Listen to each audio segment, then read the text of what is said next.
Eu tenho, ao longo dos últimos 15 anos, falado de que nós estamos vivendo uma crise civilizatória. Uma crise civilizatória que se compõe de 5 grandes crises. Uma crise econômica, uma crise social, uma crise política e uma crise de valores. E que na base da crise econômica, social, ambiental e política está o problema dos valores. Essa crise de valores é ela que está fazendo com que se separe economia de ecologia, ética de política, com que a gente separe e destrua os recursos, tanto aqueles produzidos como pelos homens em milhares de anos, quanto os recursos produzidos pela natureza em bilhões de anos, em função do lucro de apenas poucas décadas. A questão da crise civilizatória que está em curso, ela tem um dilema. É que crises civilizatórias, elas se dão muito mais pelo sucesso do que pelos fracassos. Como assim? E nós somos seres viciados em sucessos.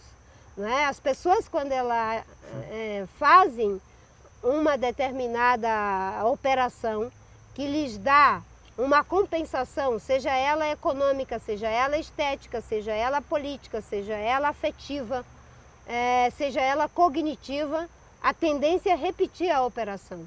O sucesso, ele leva à repetição e a repetição leva à estagnação. A maioria dos povos que colapsaram antes de nós não foi em função dos fracassos, foi em função do sucesso.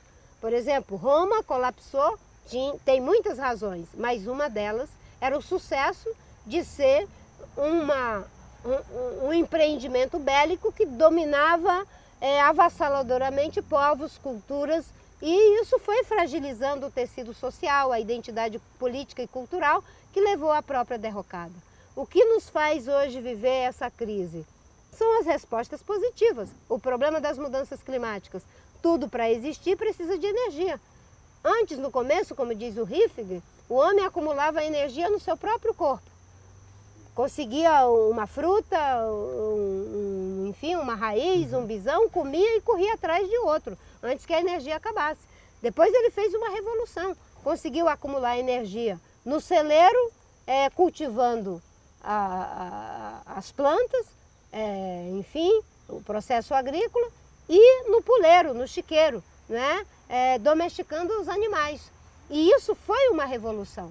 Depois, se a gente der um salto a 400, 300 anos atrás, há pouco tempo, né, quando surge o mercantilismo, depois da Revolução Industrial, você vai ter a geração de energia numa quantidade jamais imaginada. Oriunda do quê? Do uso do carvão, do uso do petróleo, do uso do gás. E isso faz com que a gente repita a operação de tal maneira, pelos ganhos que isso traz para todos nós, que nós hoje estamos aquecendo o planeta. Qual é a vantagem que nós temos comparativamente àqueles que colapsaram antes de nós? Os egípcios, os gregos, os romanos, as civilizações pré-colombianas. Qual a vantagem? É que eu acho que eles não sabiam que estavam em crise civilizatória. E nós sabemos. Eles não tinham como fazer uma reunião, olha, desconfio que esse sucesso todo aqui pode nos levar... Mas a gente tem uma desvantagem enorme em relação a eles também, né? Sim, com certeza. A natureza que está nós temos ruindo. uma grande desvantagem. Não só a economia. Muitas desvantagens. Uhum. Nós temos a desvantagem de que quando eles entraram em crise, não entraram todos ao mesmo tempo. Um estava florescendo, o outro estava fenecendo. Os recursos eram abundantes. Eles não tinham como integrar geograficamente o planeta inteiro. Hoje a crise climática de perda de biodiversidade atinge o planeta inteiro. Eles não conseguiam atingir demograficamente a humanidade inteira e hoje até a população mais isolada está integrada dentro do colapso. A nossa crise é incomparavelmente maior. Uhum. Por isso que eu digo, é uma crise civilizatória sem precedente. Agora, nós temos uma vantagem. Nós sabemos que estamos em crise civilizatória, nós sabemos que precisamos mudar a matriz energética, nós sabemos que é impraticável que 1% dos mais ricos fique com 40% das riquezas, enquanto a metade da população fica com apenas 1%. esse modelo de produção e consumo que nós temos hoje não tem como ser universalizado. Porque universalizá-lo é extrapolar todos os limites da capacidade de suporte de regeneração do planeta. E se ele não tem como ser universalizado, ele não pode ser defendido. Porque senão você vai dizer, olha, tem aqueles que são de primeira classe e esses mantêm o padrão. Aqueles de segunda classe vão ficar vivendo sem atender sequer às suas necessidades básicas. Qual é a saída? O que vem sendo proposto é a ideia do desenvolvimento sustentável, não como panaceia, não apenas como uma maneira de fazer para produzir com menos impacto sobre os ecossistemas, para gerar energia com menos possibilidade de aquecer o planeta, enfim, de como depositar adequadamente os resíduos que não podem ser reusados, reciclados. Não é? A sustentabilidade é uma visão de mundo, é um ideal de vida. Nós precisamos transitar da polarização socialismo-capitalismo para o ideário de como é que a gente junta, né, as conquistas históricas da humanidade no ideário sustentabilista, não apenas como totalização da história, porque isso não existe essa possibilidade, mas como uma visão de mundo, um ideal de vida, porque a sustentabilidade não é apenas na dimensão ambiental, é na dimensão econômica, é na dimensão cultural, é na dimensão política, na dimensão ética, na dimensão estética, em todos os aspectos, para que a gente possa entender que tem algo se colocando para nós da seguinte forma, não é? A humanidade caminhou a maior parte da sua trajetória baseada no ideal do ser, mesmo cometendo uma série de atrocidades, mas o referencial era o ideal do ser, certo? Os gregos queriam ser sábios, queriam ser livres,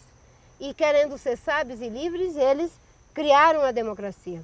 Os romanos queriam ser grandes, queriam ser fortes, e para legitimar sua grandeza, sua fortaleza, porque ninguém domina o tempo todo pela força, eles inventaram e deram a grande contribuição para o direito. Os egípcios queriam ser imortais, certo? E querendo ser imortais, eles gastavam mais tempo construindo a tumba do que a casa. Mas deram uma grande contribuição para a medicina. Na Idade Média, as pessoas queriam ser santas, mesmo cometendo muitos pecados e atrocidades em nome da santidade. A gente chega no mercantilismo, há 450 anos atrás, a gente muda milhares de anos de trajetória civilizatória. E o ideal do ser é capturado pelo ideal do ter. Então, o ser cientista, o ser filósofo virou fazer ciência, fazer filosofia, o ser santo vira fazer igreja, fazer dízimo, fazer fiéis. E a gente chega na década de 60, na Revolução Cultural, e a relação amorosa entre duas pessoas vira fazer amor. Numa cosmovisão em que a base de orientação é fazer e ter, há que se criar um buraco negro para botar tanta coisa que se faz. E o que é que nós fizemos? Criamos esse buraco negro, ele chama-se consumo. Você faz e consome, faz e consome. Só que nós chegamos a um ponto em que, tentando suprimir aquilo que a natureza nos limitava, a gente chega ao limite da própria natureza. E o limite da própria natureza está dizendo, há limites para ter. Há limites para ter. O planeta nos limita. Somos 7 bilhões de pessoas desejando infinitamente ter coisas. Se o padrão de produção e consumo dos europeus, dos americanos e dos japoneses for universalizado, não tem planeta para tudo isso. Mas como é que a gente vai viver se sentindo criativo, produtivo, livre em um mundo que nos limita?